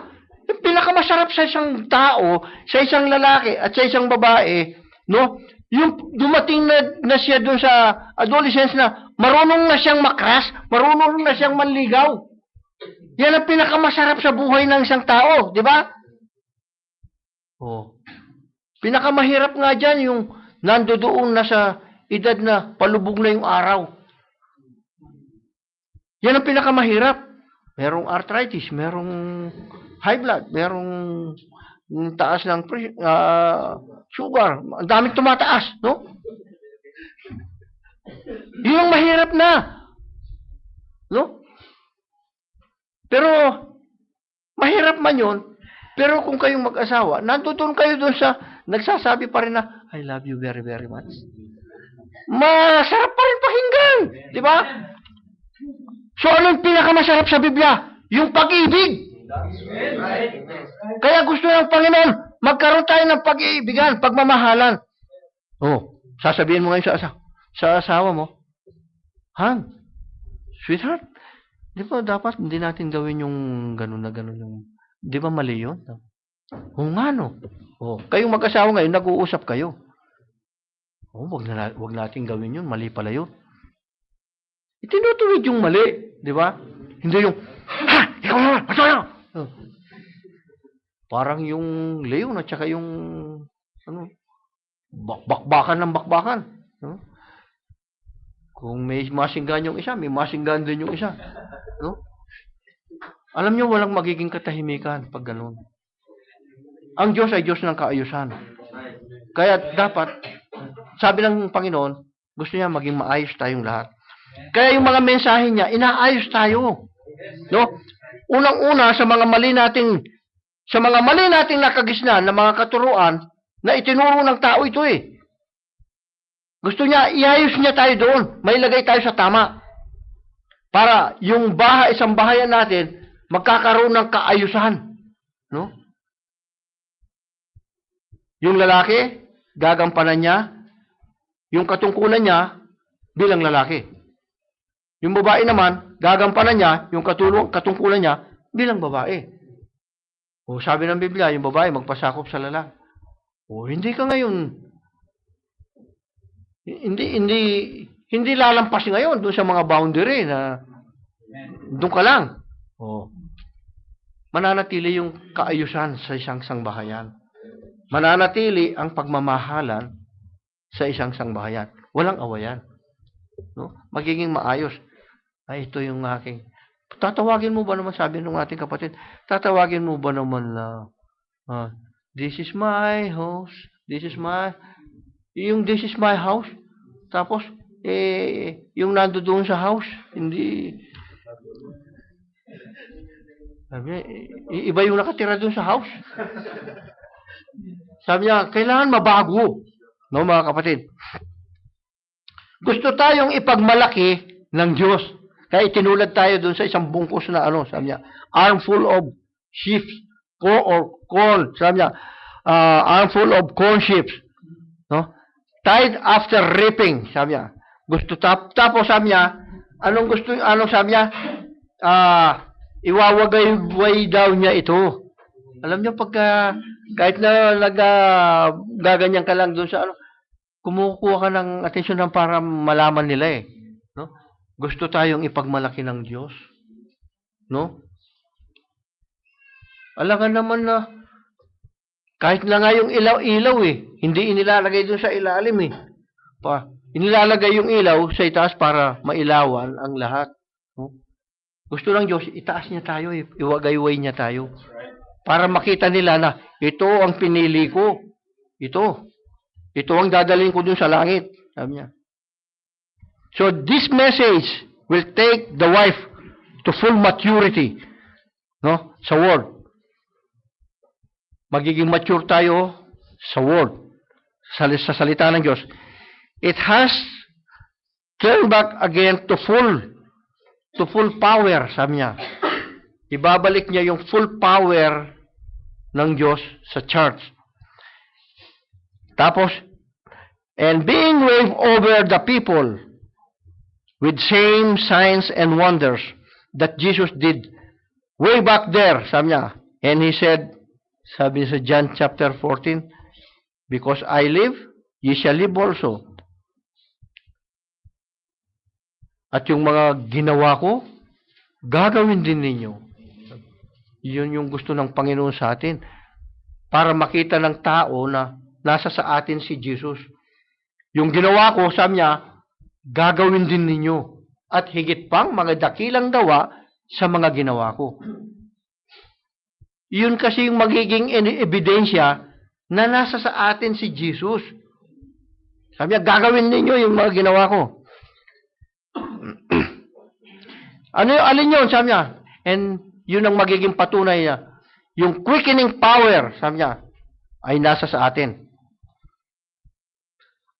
And then this quickening power, yung rapturing faith na binigay sa atin, si Enoch, it quickened, sabi niya. It quickened him and he went home. He went home without dying. Umuwi si Enoch sa langit. Hanggang ngayon, nandun sa langit si Enoch. Do you want to see Enoch? Kung ano kaya ang itsura ni Enoch nung time niya. No? Gusto niyo makita si Enoch?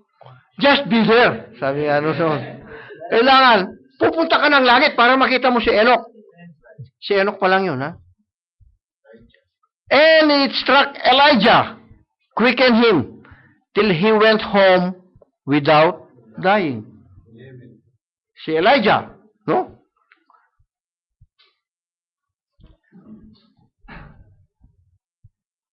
Merong mga unexplainable power, ano? Hirap i-explain. Pero pinakikita sa Biblia eh. Ang kailangan, perfect ang faith mo. No, meron kang rapture ng faith para ma-rapture ka. Kailangan ma-perfect ka.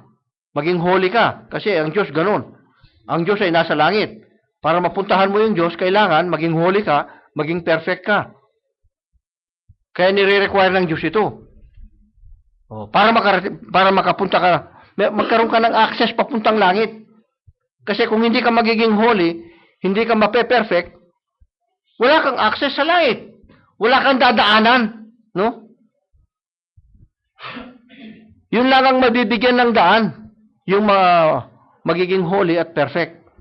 Papunta ng langit. So yung wala nun, huwag ka nang mag-expect ng napupunta ka ng langit. Kaya ngayon itinuturo ang mga bagay na ito para tayo ay makaabot doon. May time pa eh. Nasa last minute pa tayo, mga kapatid. Sa seconds nga, sa basketball, nakakashoot pa sila. No? Habulin natin, trabahuin natin ang kaligtasan natin, simula ngayon. Trabahuin natin. Laging maging present sa isip natin yung Diyos. Pumunta ka lang ng CR, naiisip mo yung Diyos. Nagdadasal ka. Hindi yung paglabas mo ng church, o baka nakaupo kayo ngayon, iba yung iniisip nyo. No? Baka nakaupo kayo, nakatingin kayo sa akin. Ano kaya saan kaya ako pupuntahan ko mamaya doon sa ano? Ang daming iniisip. Wala yung isip sa salita ng Diyos. Pagsikapan natin maging attentive sa salita ng Diyos. Ito ang magdadala sa atin para sa kaligtasan, mga kapatid. And some of us will be quickened till we go home without dying. Nakasulat kaya yun? O, titingnan natin. Kung nakasulat na meron sa atin ang hindi mamamatay hanggang sa tayo ay umuwi sa langit.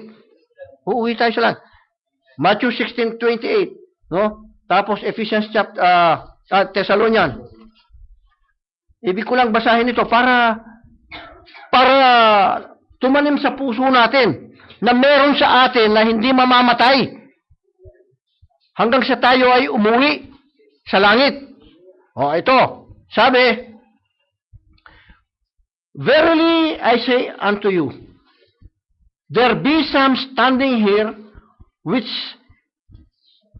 shall not taste of death till they see the Son of Man coming in His kingdom. Merong ilan na hindi mamamatay. No?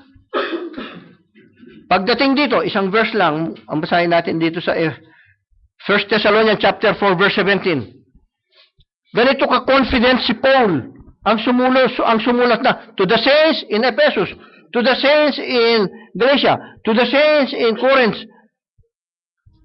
Ito yung sumulat na at confident na nagsalita at nagsulat si Paul. Ang sabi ni Paul, then we, sabi ni Paul, sinasama niya yung kanyang sarili noon, no? Which are alive, buhay, and remain shall be caught up together with them. Sino? Yung mga natulog. With them in the clouds to meet the Lord in the air. And so shall we ever be with the Lord. Meron. And we, sabi ni Paul, we which are alive, yung mga nabubuhay. Tayo ngayon ang nabubuhay sa time na ito para pag naganap yung pag-agaw, caught up, mamimit natin si Jesus Christ sa alapaap sa hangin. To meet the Lord in the air. So, sino ngayon ito na hindi matitikman yung kamatayan? No? Hanggang sa tayo ay tawaging pauwi ng Panginoong Hesus sa langit. Yung holy at perfect. Those are the saints. Kayo ngayon ang ina-addressan, tayo ang ina-addressan ni Paul ng mga sulat na ito. Kung nag-address siya sa mga churches noon sa Efeso, nag-a-address spiritually, nag-a-address ang Biblia to the saints which are in Doha, Qatar. Sa saints lang, mga kapatid, hindi sa lahat, no? So, ngayon, anong ginawa ng Diyos kay Jesus Christ nung suguin niya? Sabi niya, God poured unto Christ, which is yung glory, no? And power. Lahat ng nasa God the Father, ibinigay kay Jesus Christ. All power in heaven and on earth were given to me, sabi ni Jesus Christ. And all what is in Jesus Christ, they were poured out unto the church. Ang mga ginawa ko ay gagawin ninyo, sabi ng Panginoong Yesus. At higit pang mga dakilang gawa, ang gagawin ninyo kaysa sa mga ito. So yung sa Ama, yung power, sabi niya, all power in heaven and on earth were given to me. Sabi ni Jesus Christ. Di ba? At ngayon, yung kay Jesus Christ, sabi niya, yung power na nandun kay Jesus Christ, sabi niya, ibinigay sa church sa atin. Kaya, higit pang mga dakilang gawa yung gagawin ninyo sa mga ginawa ko. Sabi ni Jesus. Yun ang pangako sa atin. No?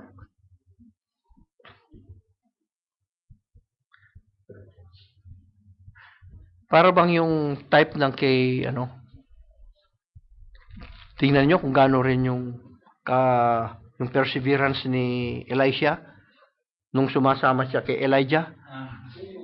Meron siyang nakita kay Elijah na mararapture si Elijah eh. No? Pero si Elisha, tingnan niyo yung hinahanga niya. Kung ako si Elisha, hindi ko nahahangarin yung double portion ng spirit ni Elijah. Anong hihingin natin kung tayo? Isama mo kami! Isama mo kami sa pag-agaw, sa rapture. Bakit mo gusto yung double portion pa?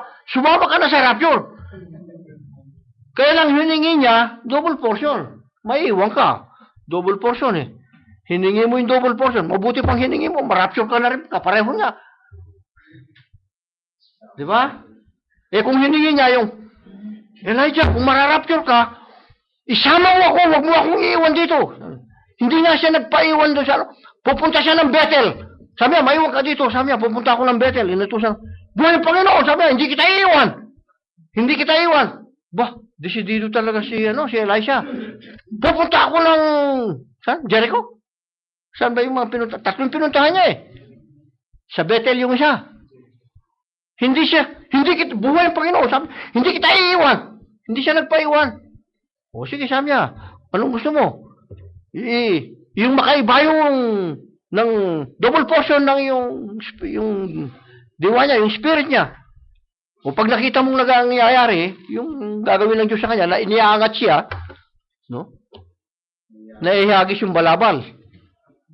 Yung pinanghawi doon sa tubig, no? Tingnan niyo. Naibigay sa kanya. Naisip ko lang, kung ako siguro yung nandun, hindi yung double portion ng hihingin ko. Isama mo ako sa rapture. Di, mas magandang hingin yung masama ka sa rapture. Aanin mo pa yung double portion. Makakaranas ka pa rito sa mundo ng mga daming problema sa mundo. Kaya kung gano'n yung hiningi, mas maganda sana. So when we get that quickening power of God, it also our body will be quickened. Mababody change tayo. Pag na-body change ka, quicken. Hindi ka na, wala nang kapangyarihan yung mga sakit-sakit na ito. No? Body change. Napakabilis ng body change. Gusto ng iba eh, kailangan tumubo muna kaya iba-iba yung tumutubo sa tao eh. Sa halip na tumubo yung tumutubo, karamdaman. No? Gusto tumubo yung makita mo yung body change. Kung naputol yung daliri, tumutubo yung daliri. Kung natanggal yung buhok, makita tumutubo muna yung buhok. Eh bakit yun ang hahangarin mo? Kung mababody change ka, yung wala ka ng pagka na body change nga, babalik lahat yun eh. Ayaw mo pa yung mabilis na yun? Isang kurap lang ng mata. Tapos, body change ka na. Kukunin na ng theophany body mo yung katawan na ito na bago.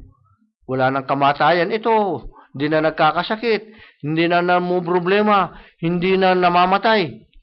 Binago na lang Panginoon eh. Inalis na niya lahat yun eh. O, kukunin na ngayon ng theophany body mo, bababa na yun. Kukunin na. Sasalubong ka na kay Jesus Christ sa alapaap, mga kapatid. Yan ang pinakamasarap sa isang mananampalataya. Yung makalakip siya sa rapture, sa pag-agaw, no? Pag main, wala nawang maiwan, ano?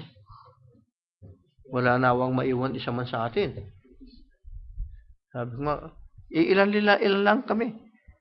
Oo, ilan lang, pero tama naman yung paniniwala. Kaya itong gathering na ito, kahit na dun sa commander namin, sinasabi ko, kahit na dun sa official namin,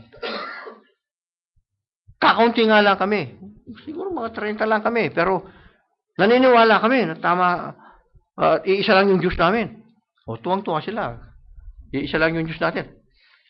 Pareho pala tayo. Pareho. Hindi tayo. Sabi niya sa akin, oh, Fernando, if you believe one God, we are the same. Who is your last prophet? Who is your last prophet? You answer, sabi ko dun sa Muslim.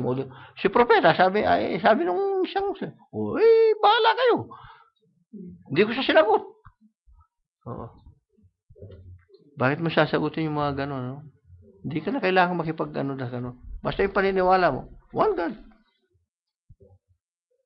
See, mga kapatid, kapag dumating sa atin, ang quickening power na yun, this mortal body become immortal. Amen. Oo. Kapareho na lang sa Panginoong Hesus. Bakit? Sabi niya, butot niya at buto yung katawan, flesh of his flesh, yung mga katawan natin bone of his bones Kaya nga pala sabi nung mga message, kahit na yung sa Isaiah, sabi nung by his stripe, we are healed. Yung palang mga latay ng Panginoong Hesus. Kaya sinabi ng Biblia na dinala niya yung mga karamdaman, yung mga kasalanan natin. Kinuha ng Panginoong Hesus. Kaya lang, kung minsan tayong nagkakamali, no? Hindi na dapat kainin, kakainin mo pa. Tataas yung uric acid. Tapos hindi ka makalakad-lakad. Ikaw yung may kasalanan kinain mo yung bawal no? Sinabi na nga huwag kainin kinain mo pa. Pero doon wala nang tataas na uric acid. Kala nyo mga kapatid. Hindi na kailangan yung pang-blood pressure doon. Hindi na kailangan yung pang-test ng glucose na tutos. Wala na. Normal lahat, mga kapatid. No? And something has to die. No? To gain another life. Sabi. Maging sa natural, maging sa spiritual. Something has to die. Kaya sa Old Testament, nagpapatay sila ng hayop. Pinatutulo yung dugo sa lupa.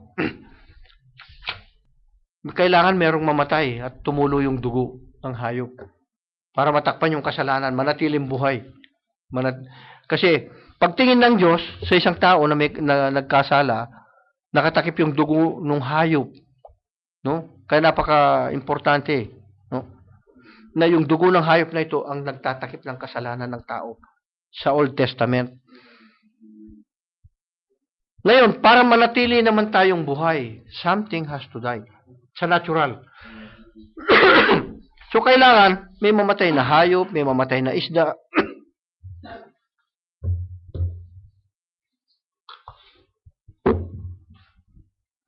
Merong mamatay na hayop, merong mamatay na isda para makain natin, para manatiling buhay ang katawan natin ito. Kung pinananatili natin na gusto natin, inaalagaan pa natin itong mga katawan natin Maliligo ka na minsan sa umaga, maliligo ka pa sa hapo, sa gabi, hihilamusan, pupulbusin, may make-upan, daming ginagawa sa sarili natin. Pinapabanguhan. No? Pero kung wala naman ang spiritual na mabubuhay ito, anong halaga nito? Hanggang uuwi rin ito sa alabok, mamamatay. So, kailangan din ng ating katawan na ito at ng espiritu natin, yung bubuhay. No? Kailangan merong mamatay para manatili itong buhay na eternal. Ito nga, gusto natin. O mamaya, kakain na naman tayo para maibsan yung gutom. Para manatili tayong buhay, manatili tayong malakas sa katawan. Paano naman yung espiritu mo, yung kaluluwa mo? Kailangan din doon ng pagkain. No? So, somebody must die. And the Lord Jesus Christ did it. No? Namatay siya sa krus ng Kalbaryo, tumagas ang kanyang dugo para mapatawad ang ating mga kasalanan, para tayo ay magkaroon ng buhay na walang hanggan. At ang sabi niya, ang magiging pagkain natin ay ang salita ng Diyos. Man shall not live by bread alone, but by every word that proceedeth out of the mouth of God. Para mabuhay tayo, physically and spiritually. Babaguhin ito, at lalaki yung mababody change tayo, mararapture tayo, magiging eternal tayo. So, ganun mga kapatid. Kaya nga, itong word na ito, yung word of God, the word became a material flesh, sabi niya, and died that we might live. Para naman tayo ay mabuhay. No?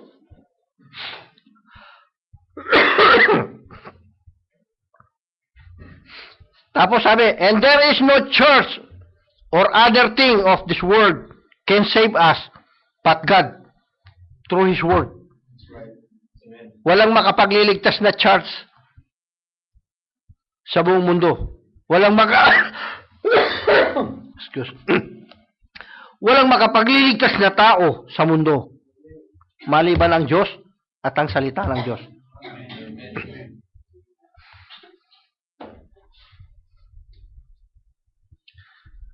So, yung proseso, mga kapatid, katulad ng kanina, sabi natin, yung kailangan mahinog tayo. Maihanda tayo sa pag-agaw. Maihanda tayo sa harvest. At ang mga salitang ito ngayon, ang naghahanda sa atin para tayo ay ma-harvest. Makita na ng Diyos sa atin yung full maturity ng seed. Ready for harvest.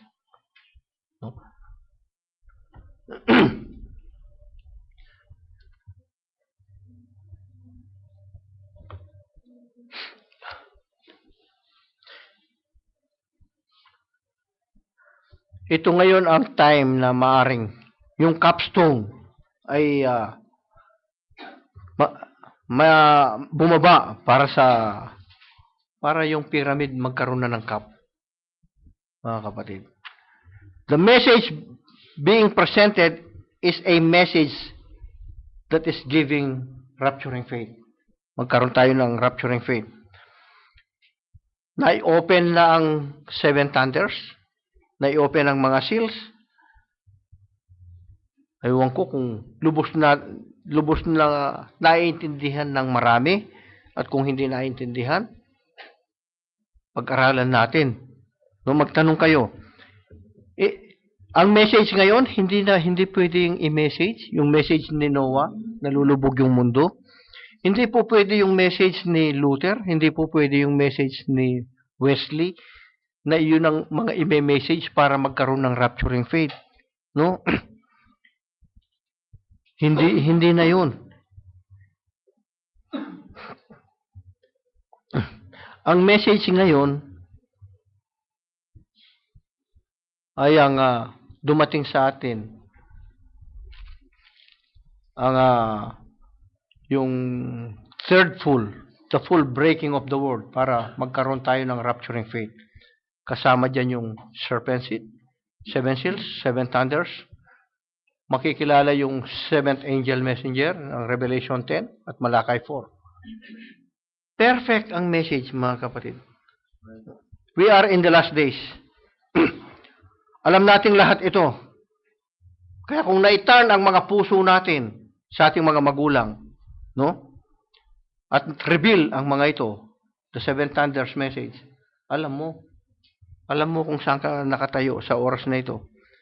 At kung ready tayo, may kinakanta tayo dito kanina eh. No?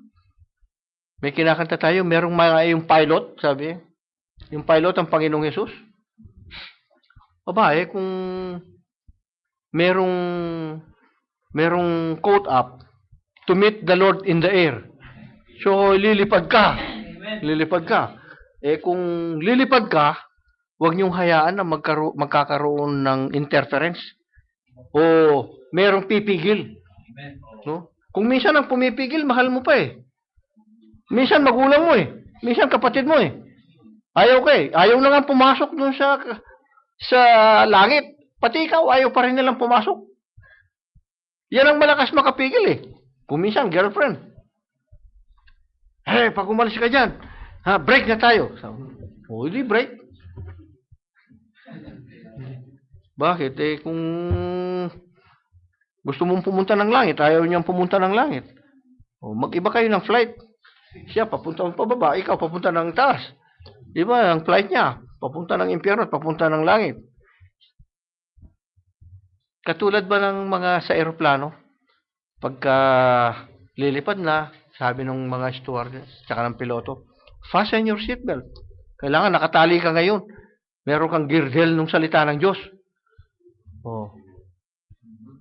Tapos naka-fasten na yung sit back and relax. Sabi niya, relax ka, papunta ka na ng langit lilipad ka na. No? Pero yun meron pang mga warning, sabi niya.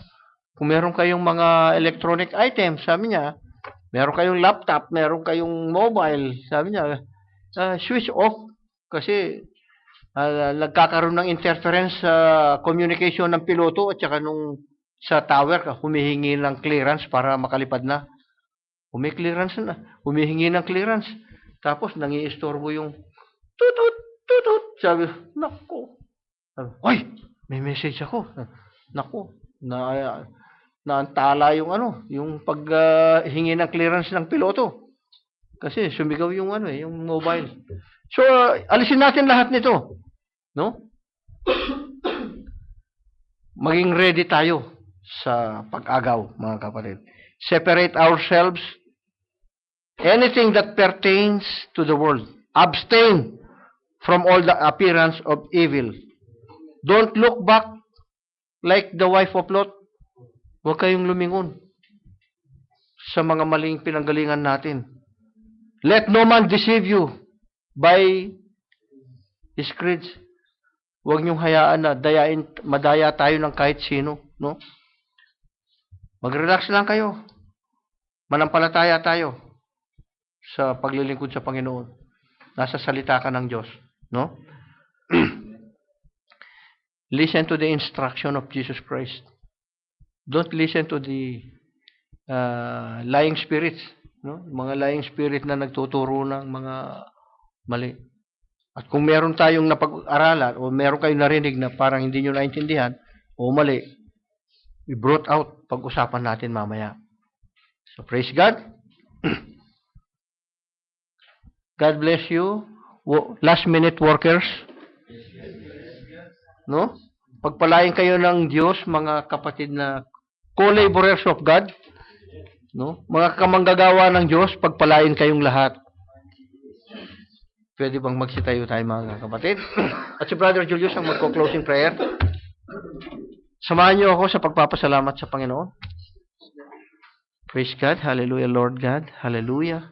Dakilang Ama, maraming salamat po sa mensahe na kaloob mo sa amin, na kami nga ay kamanggagawa mo, O Diyos, na kami ay dapat kumilos, hindi kami dapat maging idle sa gawain mo, O Ama, upang ang pag-agaw ay maging madali, upang hindi may pagpaliban ang body change, ang pag-agaw, na aming laging ginugrong sa iyo, O Ama, na kaming lahat ay makalaya sa mundong ito, Panginoong Diyos, na sirang-sira ang sanlibutan.